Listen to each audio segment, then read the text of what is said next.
And then we went to Phoenix, did some work in Phoenix, did a little post-election hearing, audit hearing work, and then flew from there to Tulsa, Oklahoma, where I spent the weekend with, close to 100 of your favorite podcasters and people getting into new media, some that have been around for a while, some that have been around a lot longer, like myself, that have been doing this for a while. And so we had an actual coming together of podcasters and people who want to sponsor and advertise podcasters so that we can help monetize these folks so that people can stay in the game.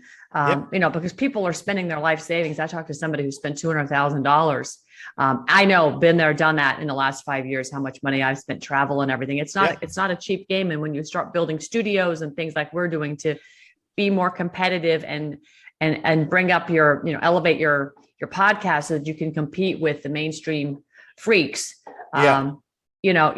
People come to expect it. So it's kind of neat to see it all coming full circle, and just Clay Clark, what an amazing man. I mean, he really is just so giving, and it's such a revival to see it and be around all these people who love God and, are really in it together. And we call ourselves the Remnant 300 because a few weeks ago I called Clay and I was just so distraught because there's just so much death from these vaccines everywhere. And, last night's show with Dr. Northrup again, talking about it, Attorney Thomas Renz, the CMS data coming out of DOD, our government's explaining that they know people are dying from this and how bad it is. Yet the mainstream media is lying to us continually. Just to have that hit you, overwhelm you a couple of weeks ago, like it did me, I called Clay in tears and he said, Ann, I did the math. I said, what do you mean? He goes, there's 300 of us. We're the Remnant 300. There's about 300 people doing the work that you're doing, that I'm doing to push it out there. And I thought about it and I said, you know what?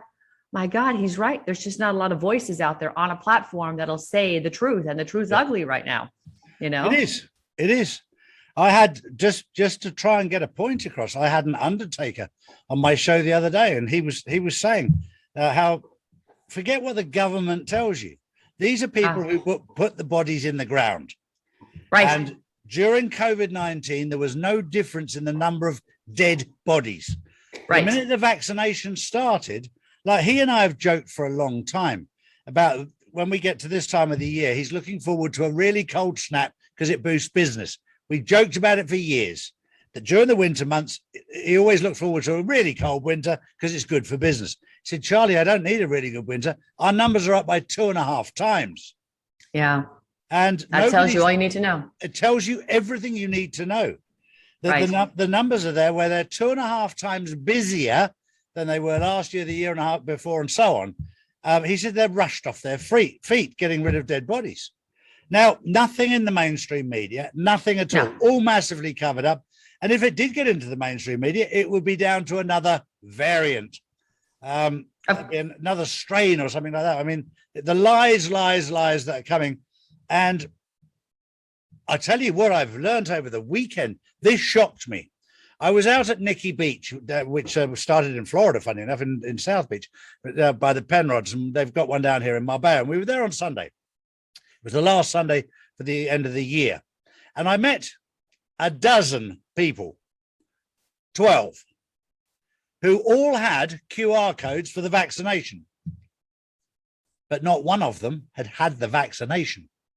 Wait. How did they have a QR code for the vaccination? Is something that you could scan on their arm? What are you talking about exactly? It's a QR code that comes off the packet that gets assigned to you because you had your vaccination. So it comes with the bottle.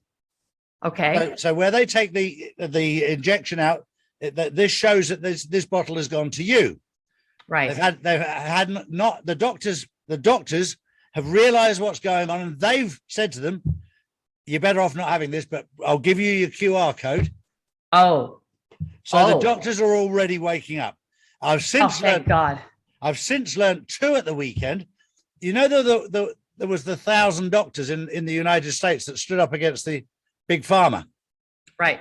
As of the weekend, there's now close to 1 million doctors in the United States alone. Yeah. That are standing against big pharma. Well, listen, when you sit, I never watch mainstream media, but because I've been traveling so much, the only place CNN gets views is in the airports and hotels, right? So I'm sitting in the lobby the other morning, having a cup of coffee. Producer Liz is still sound asleep, and I didn't want to wake her up. So I came down to the lobby to kind of, get my bearings. And I just I sat there and watched CNN for about 15 or 20 minutes. Didn't really watch, but I wanted to see what commercials.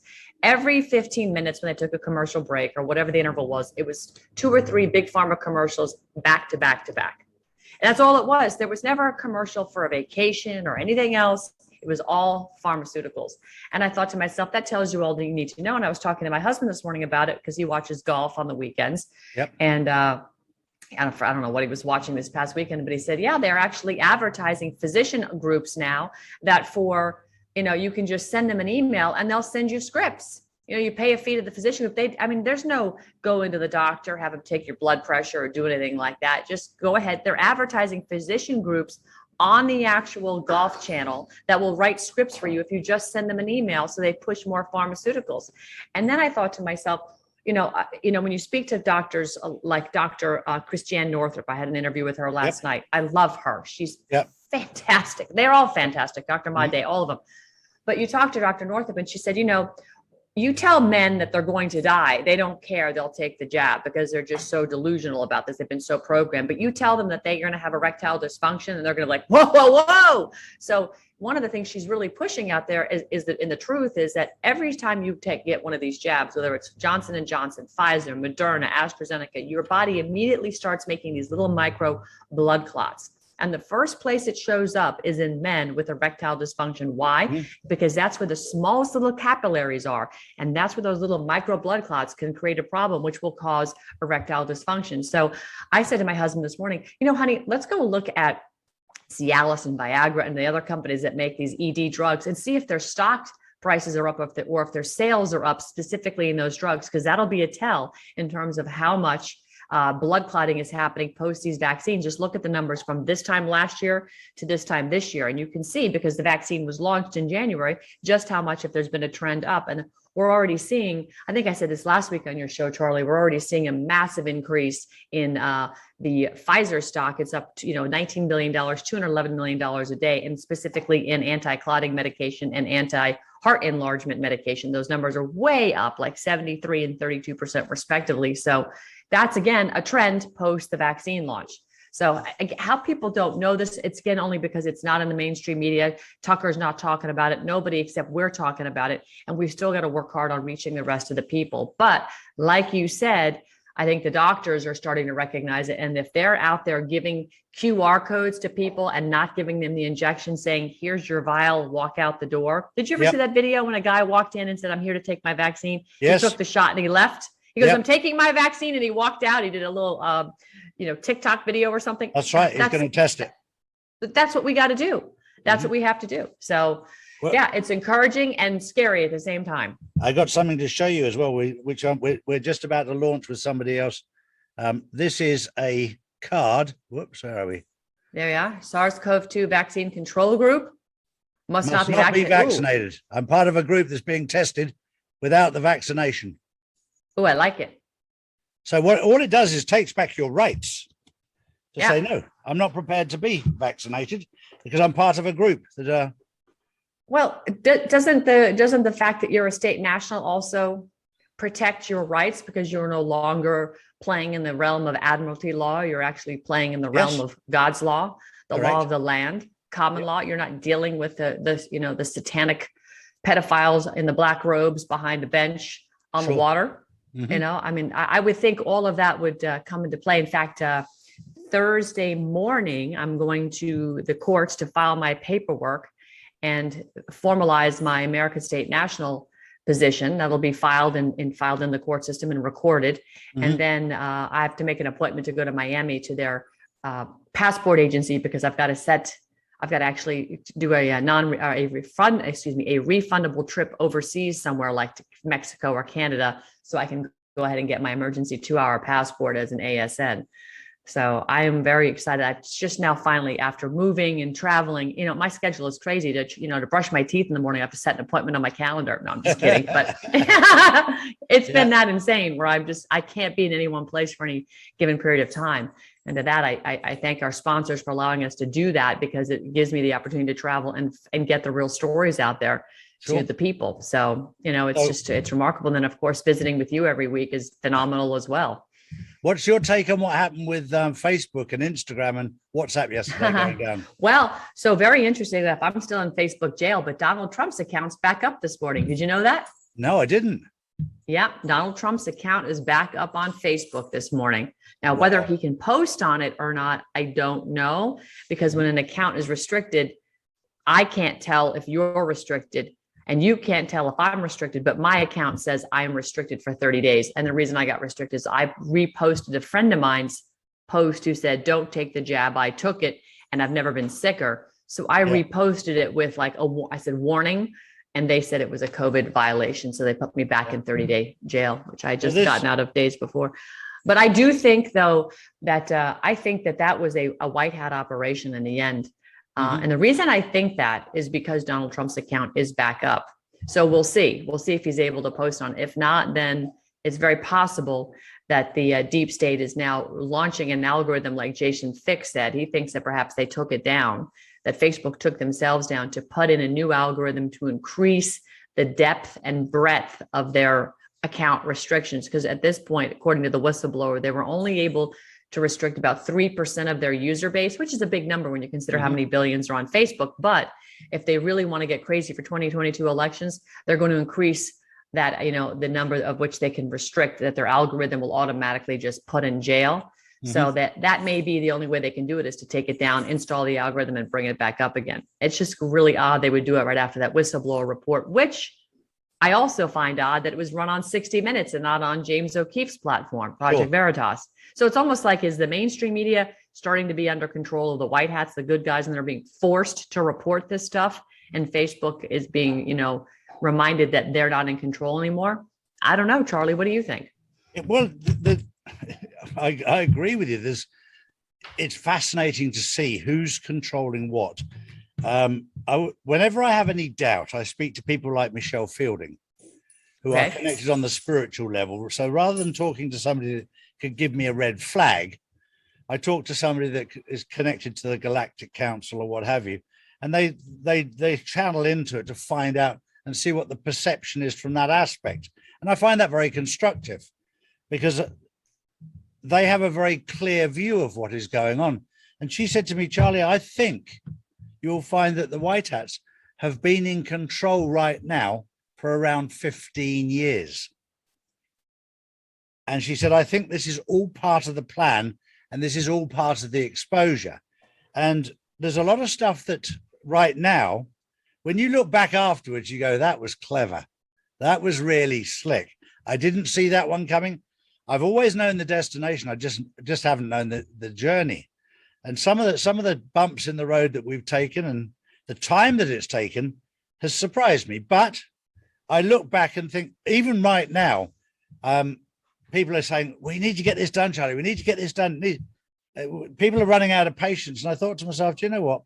I'm probably as patient as I've ever been right now. I'm quite willing to wait until the swamp is completely drained, because I can see it being drained. I can see what's happened with the Pandora files and the other one. There's two lots of documents out there. Sorry. No. I was just saying, I wanted to get your take on that. But before I do, I want to just make a comment here. I hear what you're saying. And I've often thought, I guess people need to feel the fire before they, understand the flame is hot. But at the same token, human nature is such that, history has always repeated itself, because human nature has a short-term memory. And I don't know that is ever going to change. I don't know how we, deconstruct and reconstruct our DNA so that we never forget, because here we are, not even 100 years after the Holocaust, and we are doing it again. So is that something that's correctable? I don't know. I don't know that we can never fix that problem. So if the white hats have been in control for 15 years, why would, if they know this, because these people are trained there's a lot of people in deep psychology training, and they understand this, the facets of the human nature much more than you or I. Why would they let us suffer so badly?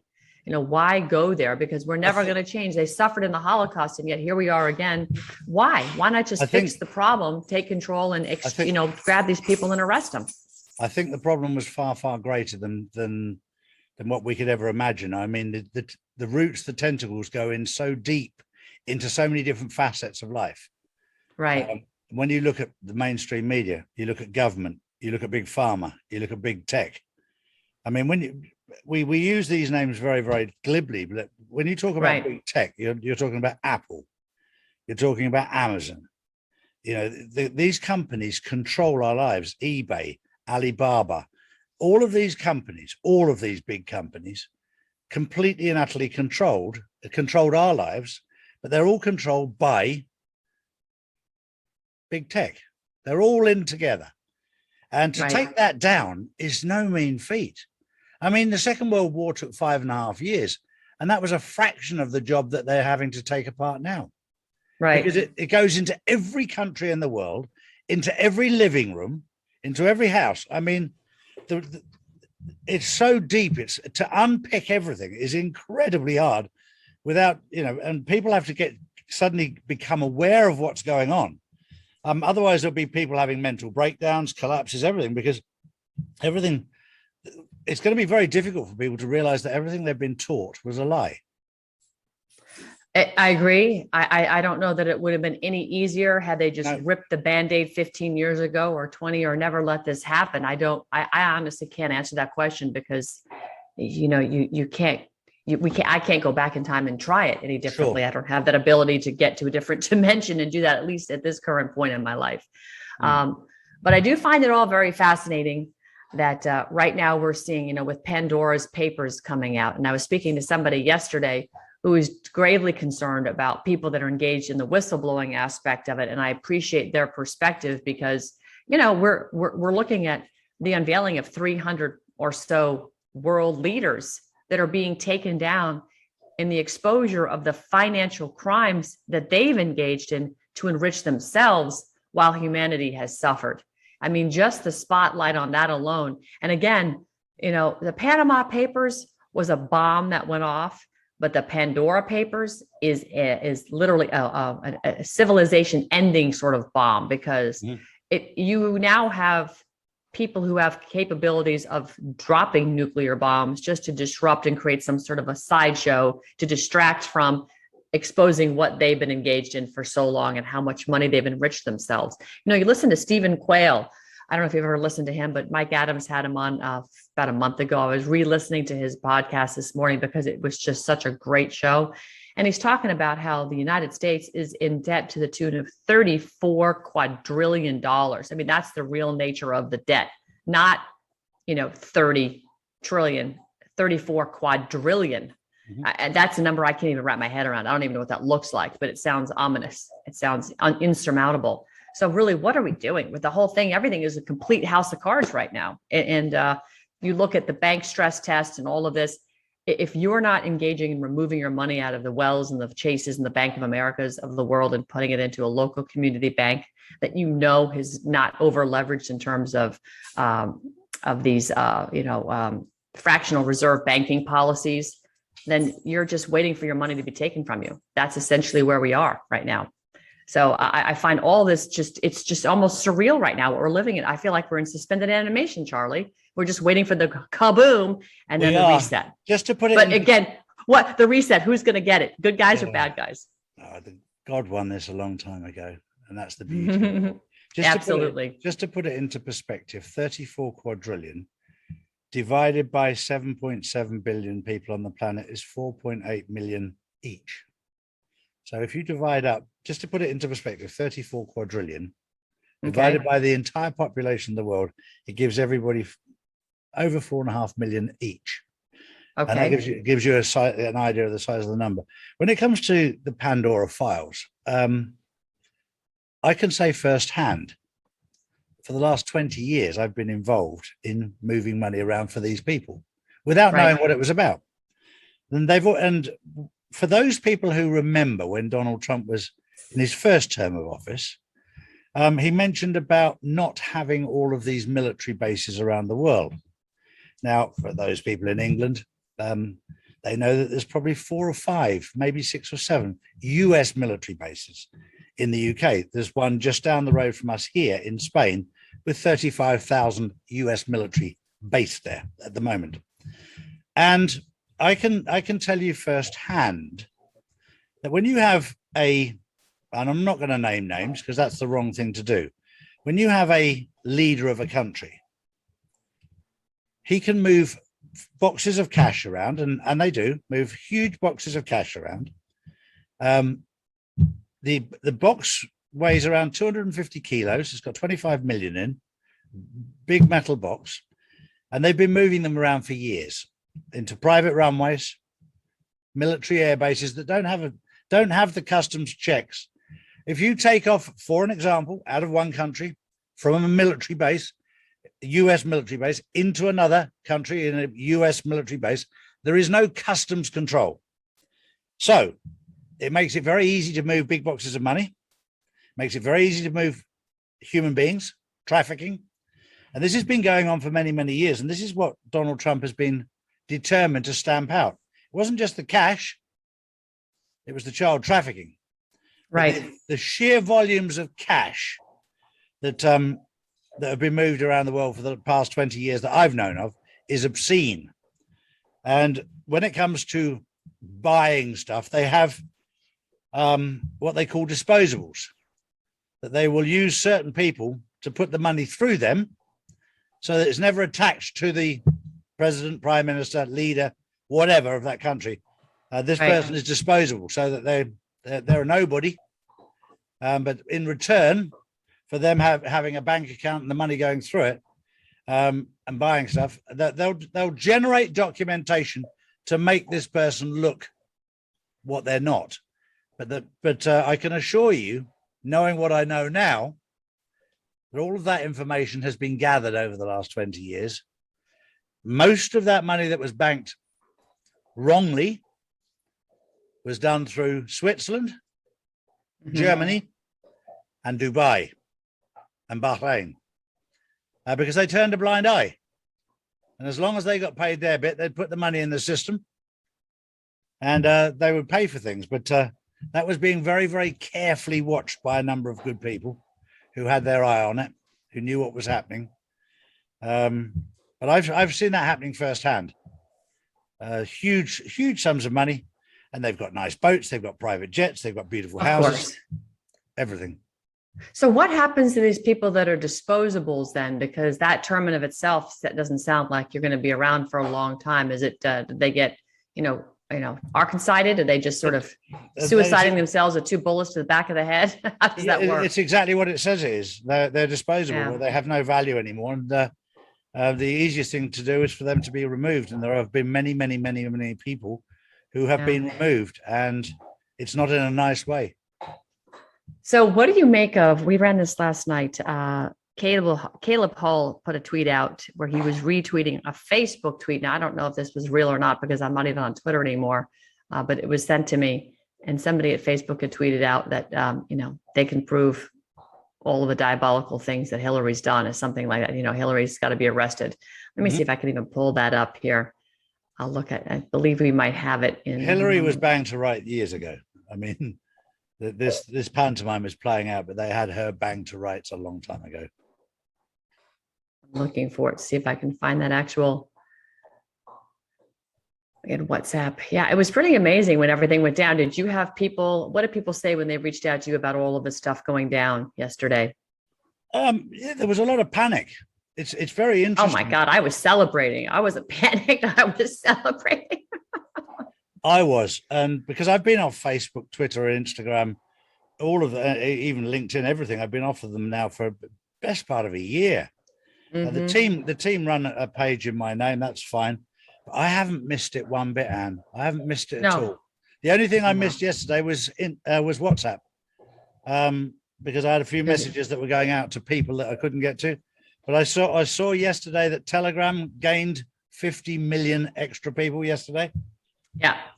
Telegram was wonky yesterday. It was struggling. Yes. It was struggling to, here, let me see this.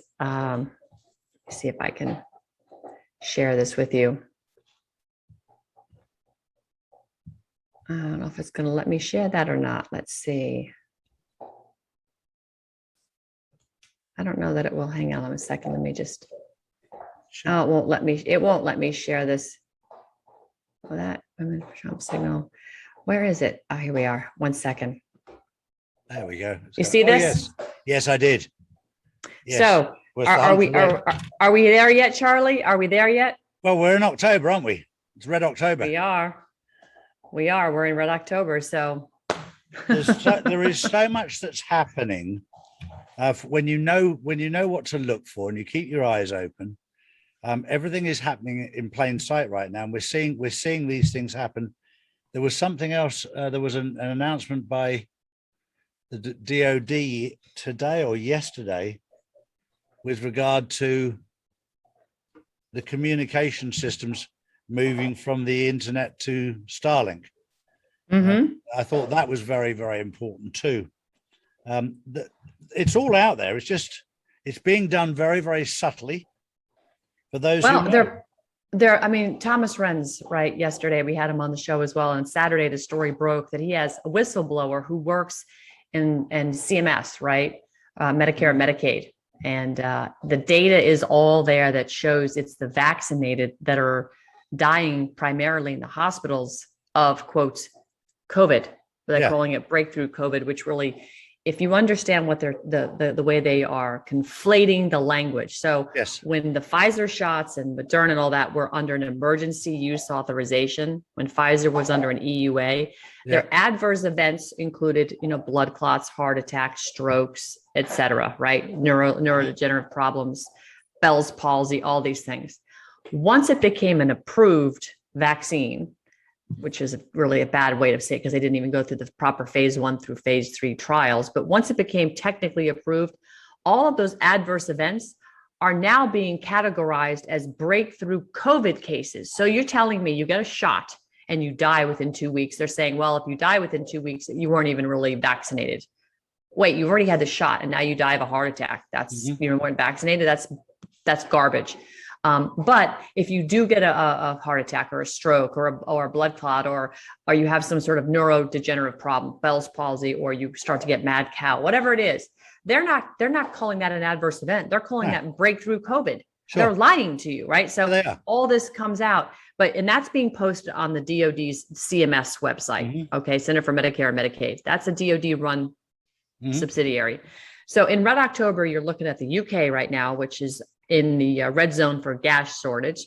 You're looking at the US on the second, we're on the brink of a second gas shortage right now because prices are going through the roof. China's collapsing stock market. The US is starting to catch on to that. You're seeing doctors, soldiers, police, all saying, you know what, the hell with this. We're not taking the jab. They're all waking up to it. You're seeing the soldiers and military personnel waking up to the fact that the DOD is in total chaos because their leadership is horrific. You're seeing the FBI totally caught in their lie about January 6th. You're seeing Congress waking up to the 900-page Fauci report that's out there that proves that Fauci, NIH, and Gates were all in on it. How they don't know that. I credit Ron Johnson, by the way, Senator Ron Johnson from Wisconsin, for helping wake up Congress because he's been one of the lone voices out there next to Rand Paul. But you know how Rand Paul can be somewhat polarizing. Ron Johnson is more of a steady sort of a voice. And I love Rand Paul, don't get me wrong, but China is now buying up goods across the United States and the EU, pushing for food shortages. They've got to feed their people. There's coffee shortages everywhere. Weather warfare is driving things completely insane. Flooding in China, droughts in places that you don't see droughts. Mississippi River, very dry. Ports outside LA and New York, completely backed up. You've got hundreds of cargo ships out there. So, and now you've got military reserves and the Army expected to be activated across the United States, Canada, Mexico, and about 80 other countries. And then, of course, these forced vaccine passports, people are like, oh, hell no. To your point, you've got, doctors across the United States that are now handing out QR codes, basically saying you've already received the vaccine.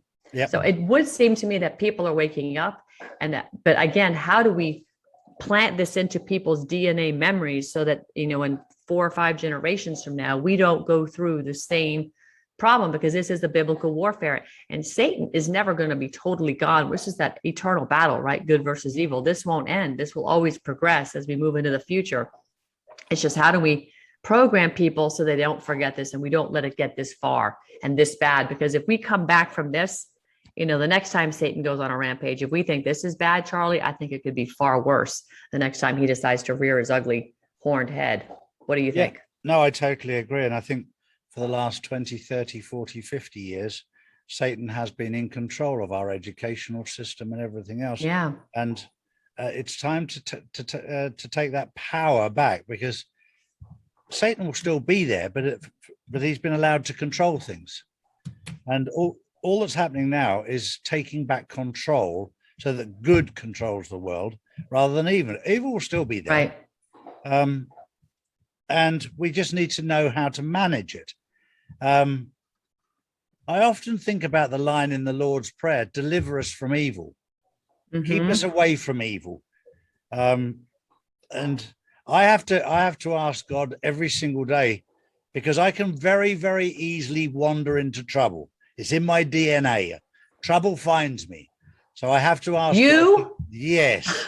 No, yes, no, I don't believe it, Charlie. So that might have been Charlie 20 years ago. That's not Charlie today. Charlie's good Charlie. Well, Charlie is a good Charlie, because Charlie prays every single day to keep me out of trouble. Good. And that's what I need, to be kept out of trouble, because Satan, the devil, puts things in plain sight of me. He knows my weaknesses. And I have to protect myself. And I just have to, the way I handle it myself is just to think of my wife and to think how lucky I am and how blessed I am. And that keeps me focused, that God has given me everything I asked for and more. But it's a daily battle. It's never, ever going to be easy. Anything worth having is not easy. That's right. There's always trials and tribulations. There's always temptation. It's just something I have to, it's a bit like an alcoholic. Every day you take it day by day by day. And every day I have to pray to keep me out of trouble. Because it's some people, trouble finds them automatically. And I'm one of those that can, gets into trouble very easy if I don't control myself. It's too easy. I don't know, Charlie. Maybe you shouldn't come to Florida and come visit, because I have a feeling we might end up in the clink. No, I've got Nino Rodriguez. He'll look after me. Oh, is Nino going to come if you come to the States? Is he going to come to Florida? Of course he will. We'll definitely meet up. He's an absolute rock. I mean, oh, what a God, good he's lad. Hilarious. You know what? When I can't sleep sometimes and I need to laugh, I'll jump on YouTube and just go watch Nino, because he absolutely cracks me up. He's just brilliant. So funny. He's so funny. He is. He's just an absolute wonderful man. I think the world of him. He's just one of these characters that in life that you're just blessed to meet. Oh, absolutely. Absolutely. So I want to pick your brain now on the Pandora Papers. What is your key takeaway there? Because you know a lot of these people. I do. I know loads and loads of them. I've already seen where the mainstream media has sort of tried to hint that Donald Trump might be involved. Of course, he's not. Never has been. Never would be. Probably one of the straightest when it comes to that kind of business you'd ever meet. But they'll try and feed that out. So, this will be good because it'll incriminate Trump. Well, he was never anywhere close to that. There's the places that I think the thing that shocks most people is most of the money was not laundered through some like Caribbean islands or Panama or what have you. Most of it was laundered through London. Yes. And I think that's where the shock will come. That the reality is everyone knew Switzerland was a wrong one. They've always been a wrong one. The central bank in Germany, Deutsche Bank. Right. Another. Do you remember when they got delisted? Was it last year? Yeah. Yeah, they got delisted. And my husband and I were like, "Ooh, that's big." It is. What does that mean? You know, for anybody who doesn't know, Deutsche is German. It's the German main bank. It's their bank. I mean, they're as corrupt as they ever get. You look at in Switzerland at UBS and Credit Suisse, both incredibly corrupt banks. Through the City of London, the Bank of England, and many of the big banks in London, all involved. And this is going to cause absolute nightmares for people in authority. That's right. Because they've all been involved. And that goes right up to the very, very, very, very top in the UK, right to the top. So it's probably a blessing for Philip that he's dead, because he won't have to answer any questions in court. So exactly, he's answering questions, but his questions got answered, and he went where he needed to go. Yeah. So, doesn't this really support everything Mel K's talked about all this time about the city of London being the epicenter for all this, and the Bank of International Settlements in Switzerland? Yep. I mean, if there's any time for vindication for people like Mel K, it's when the Pandora papers came out. She sent those to Liz and I think it was Saturday night, and she's like, and all I could say was not only for vindication, but for victory, because, for those people that are calling her a conspiracy theorist and all of us, okay, Vegas, I love you, but you have to get down now. I brushed you yesterday and you're still shedding. For those people that have called her a conspiracy theorist all these years and tried to tarnish her reputation, I would think the Pandora papers are all that and a bag of chips. And we're going to talk about that on Thursday night on Steel Truth with Mel K. She's now going to break it down, because it is so incredibly massive. The takedown of 300 of the world's top leaders are going down in flames. And the key, the thing is, nobody on the mainstream media is even talking about it. They're just not even talking about it. You know what? You're embarrassing me now. You're showing everybody how misbehaving you are. There's a reason why. There's a reason why mainstream media is very, very quiet about it, is because there's only 6 owners of mainstream media, and they're all involved. Exactly. That's exactly right. It's a bit like shooting themselves in the foot. They start talking about it. I know.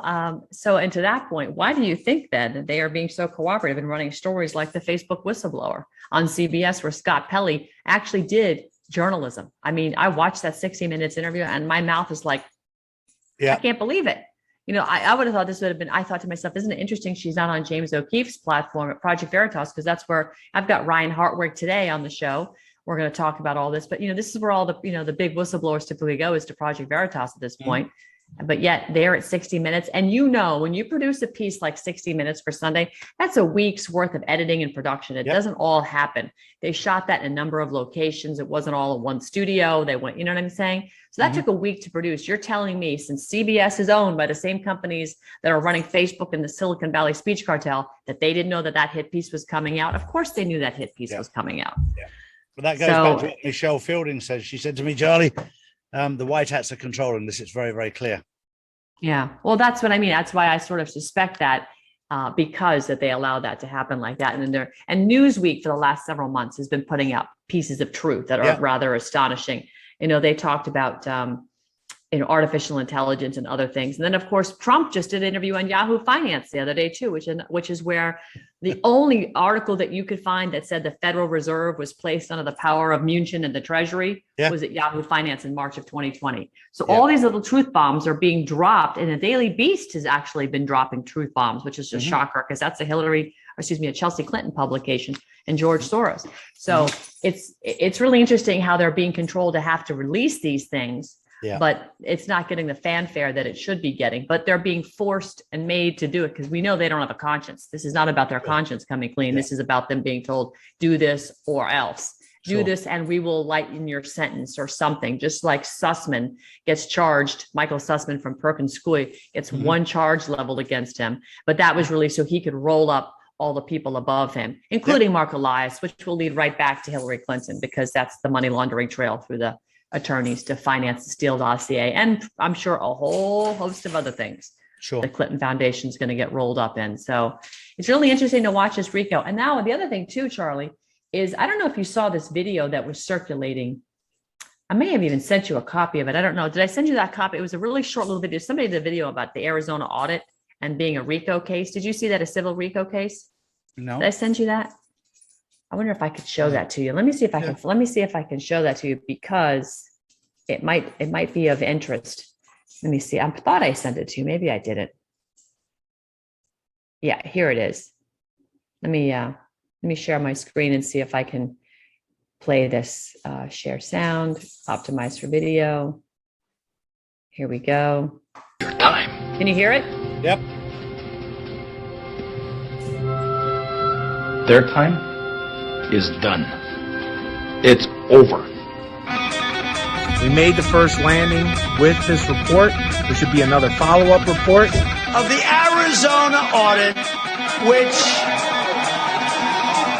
which were so disgracefully reported by those people right back there, and the headlines claiming that Biden won.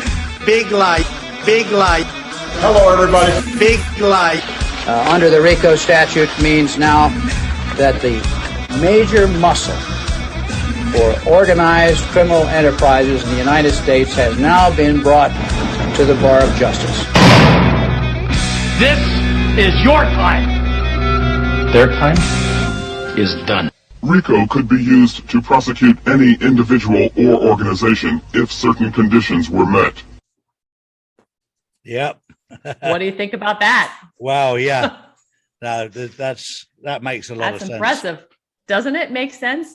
It's funny when I was interviewing, hey, get down there. Carrie Lake, she's the gubernatorial candidate for Arizona. The day before Trump actually endorsed her, I asked her about civil RICO, and then that video came out like later that day. It was crazy. So I sent it to her. But, she said, I hadn't even considered that.